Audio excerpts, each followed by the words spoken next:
This aircraft that we have here is the de Havilland Chipmunk. This aircraft was first designed in 1946. There was about 1,290 of these aircraft produced and is maintained by members of the Irish Historic Flight Foundation. This aircraft will be flying this year in a number of events around the country. De Havilland Chipmunk is a pivotal aircraft in telling the tale of Irish aviation history. It arrived on the scene here as a batch of training aircraft, 6 in fact, in January 1952, brand new from the factory, and went on to train many of the Air Corps pilots. The aircraft that we hope to get in the IHFF are those aircraft that have played a role in Irish aviation over the years. Iconic aircraft really, like the DC-3. Other aircraft that we'd like to get in there would be the Bandeirante aircraft, the Supermarine Spitfire, the T9 that was used by the Air Corps post the war, also the Avro Cadet, and we would like to have a static model of the Alouette 3, which played a huge role in search and rescue in this country. The aircraft are not difficult to maintain.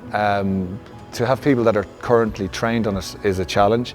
One of the aims of the Trust, in fact, is to keep all of those skills alive. For instance, those aircraft a lot of the flying controls are all fabric covered, and the wings are partially fabric covered.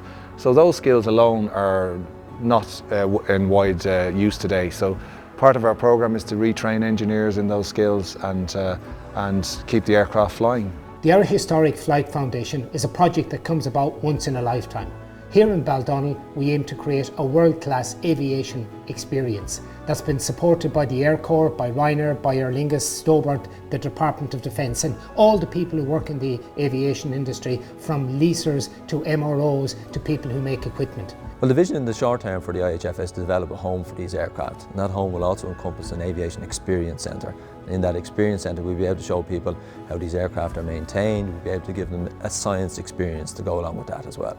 We're putting a world-class aviation experience that will be something for our kids to look at for the future. How does aviation work? What's the science behind aviation? What can you learn from aviation? Do you want to become a pilot or an engineer? This is the place to go to start your career and to learn. So we hope that you can all get involved in this experience in the years ahead.